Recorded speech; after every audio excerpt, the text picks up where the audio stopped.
Balik lagi ke kelompoknya Light yang berada di guild petualang untuk menaiki pangkat ranknya, karena kita ketahui kalau mereka sudah mengalahkan monster legendaris dan juga mengalahkan monster yang sangat banyak.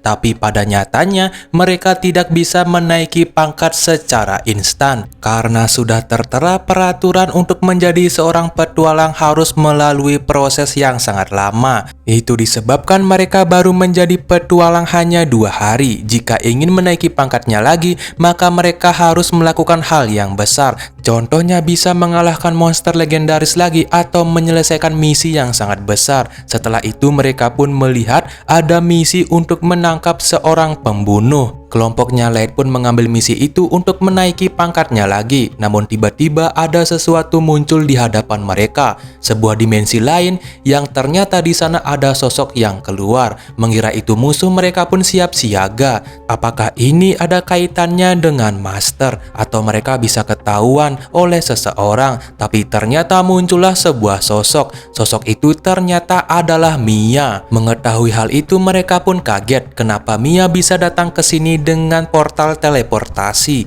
Ternyata itu disebabkan oleh gelang keajaiban yang telah Light berikan kepada Mia. Gelang itu merupakan gelang keajaiban dengan pangkat S. Jadi gelang itu bakal aktif dan menyelamatkan penggunanya jika dalam keadaan genting. Light pun langsung menyembuhkan Mia dari luka-lukanya. Light lalu melihat sedikit ingatan Mia sebelum ini terjadi. Nah, ternyata sebelum semua ini terjadi, kelompoknya Mia sedang berada di dungeon. Mereka tiba-tiba dihampiri oleh sekelompok orang yang merupakan ras manusia.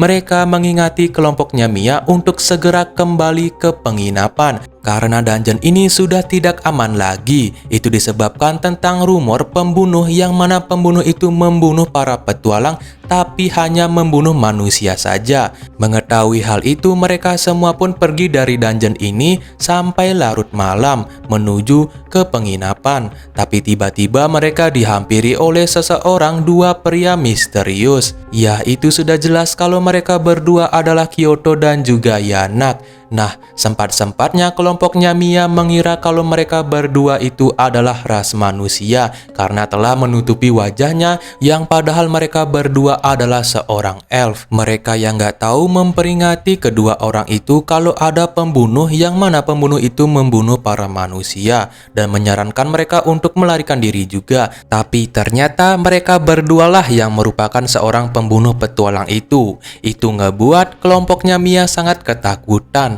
melihat mereka berdua yang merupakan ras elf. Itu tandanya mereka lebih kuat daripada kelompoknya Mia. Udin dan juga yang lainnya menyuruh Mia untuk melarikan diri karena mengetahui kalau Mia lah yang terlemah. Mia disuruh untuk melaporkan semua ini kepada Serikat, sedangkan mereka semua yang akan menahan Yanak dan juga Kyoto. Padahal hal itu sangatlah mustahil.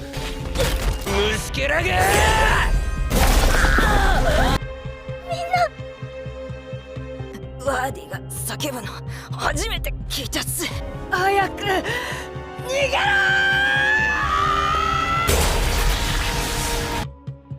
Tentunya mereka bertiga dihabisi dengan cepat oleh Kyoto, mengetahui kalau ras manusia adalah ras yang paling terlemah. Kyoto dan juga Yanak berencana untuk membiarkan Mia hidup untuk menjadi bahan penelitian dan menjadi kelinci percobaan. Tapi sebelum itu Kyoto hendak bermain-main dengan Mia. Namun Mia di sini menjadi sangat ketakutan dan berusaha melarikan diri dari Kyoto. Tapi tiba-tiba Udin pun bangkit dari pingsannya. Walaupun ia sudah terluka parah, namun ia hendak membantu adiknya untuk menyelamatkan diri. Tidak peduli kalau nyawanya Udin bakal menjadi taruhannya, yang penting adiknya selamat. Mia pun langsung melarikan diri dari sana dengan pengorbanan kakaknya. Udin yang udah terluka parah, dia pun berdiri dengan sisa-sisa tenaganya agar ia bisa mengulur waktu untuk Mia melarikan diri. Udin dengan susah payah melancarkan sebuah serangan dari sisa-sisa tenaganya. Ini tentu saja mode adrenalin sudah aktif di dalam dirinya Udin. 剣は攻撃にタイミングを合わせて Yap, si Udin bisa membuat Kyoto menjadi terjatuh. Itu ngebuat Udin sangat bangga terhadap dirinya yang bisa menjatuhkan ras elf. Nah, Kyoto yang terjatuh dia pun sangat marah karena harga dirinya hancur di hadapan manusia. Dia pun langsung melancarkan serangan. Serangan itu ngebuat Udin menjadi sekarat karena serangannya sangat fatal. Lalu Yanak menyuruh Kyoto untuk mencari Mia yang melarikan diri dari sana. Jika ia berhasil lolos maka itu akan menjadi bencana. Ya sudah jelas Kyoto dengan mudahnya menyusul Mia dengan menggunakan pedang sihirnya. Mia berusaha melarikan diri dari sana, tapi usahanya gagal karena Kyoto sangatlah kuat. Kyoto di sini malah ngoceh kalau seharusnya Mia sangat bangga di hadapan Kyoto yang sangat mulia. Kyoto juga berkata kalau dirinya merupakan seorang pahlawan dari ras elf, tapi Mia berkata seharusnya pahlawan tidak seperti ini. Mengapa seorang pahlawan menindas orang yang lemah? Itu bukan mencerminkan seorang pahlawan, sehingga kata-katanya Mia mengingat Kyoto dari masa lalunya, yang mana teman-temannya juga berkata seperti Mia. Jelas, mendengar hal itu Kyoto langsung marah, dia pun melancarkan serangan dan hendak membunuh Mia. Tapi di saat Mia hendak terkena serangan, gelang pemberian dari Light pun langsung aktif dan membuat sebuah teleportasi menuju tempatnya Light. Pada akhirnya Mia pun selamat berkat gelang pemberian dari Light. Nah, Light yang setelah melihat ingatannya Mia, dia pun sangat marah dan berencana untuk mencari keberadaan Kyoto dan juga Yanak untuk dibasmi. Setelah itu kita kembali ke waktu sekarang. Kyoto yang sangat panik dia pun menghampiri Yanak. Kalau manusia yang bernama Mia tadi tiba-tiba menghilang menggunakan artefak teleportasi. Ia tidak menyangka kalau ras manusia yang sangat rendahan itu memiliki artefak kuno.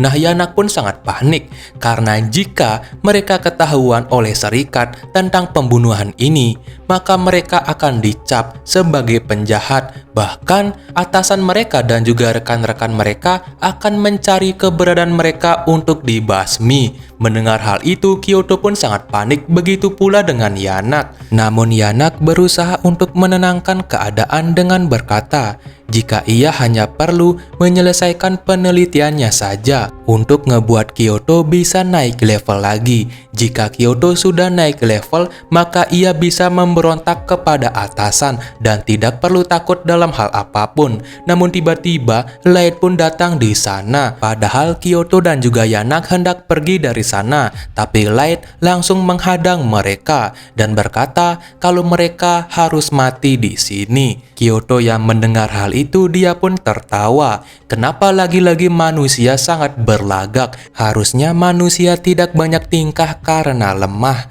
Namun Light yang mendengar hal itu dia pun sangat marah dan mengeluarkan aura pembunuh, mengancam kepada Kyoto dan juga Yanak kalau mereka berdua bakal mati di tangannya. Light menyuruh Gold dan juga Nemumu untuk tidak perlu ikut campur dan terjadilah pertarungan di antara mereka berdua. Sedangkan Gold dan juga Nemumu berusaha menyembuhkan Udin beserta yang lain.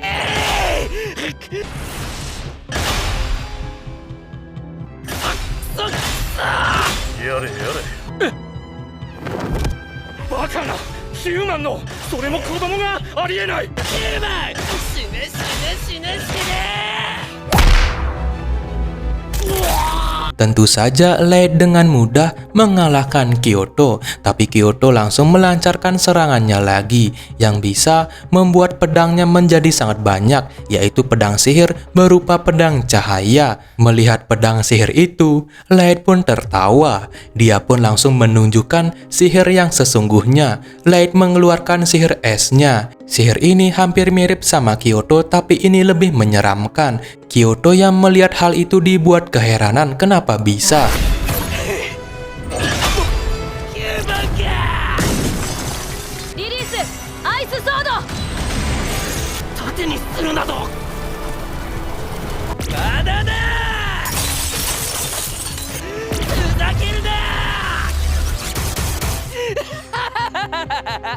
Walaupun sudah diserang berkali-kali, tapi Light tidaklah terluka dan tidak tersentuh. Itu ngebuat Kyoto dan juga Yanak sangat kebingungan kenapa bisa manusia seperti ini bisa sangat kuat. Namun tiba-tiba Kyoto malah ngoceh lagi dan berkata kalau ia adalah seorang pahlawan dari ras elf dan juga merupakan keturunan seorang master yang memiliki darah master. Light yang mendengar hal itu sangat kaget. Lalu Light bertanya kepada Kyoto apakah Kyoto mengetahui master. Nah, Kyoto tidak hanya tahu, dia juga sangat tahu. Kyoto berkata kalau dia merupakan submaster. Apakah itu submaster? Itu ngebuat Light dan juga kelompoknya kebingungan. Awalnya ingin membunuh mereka tapi nggak jadi karena ingin informasi. Bagaimana kelanjutannya? Part selanjutnya ketika episodenya sudah rilis. Jadi jangan lupa untuk subscribe.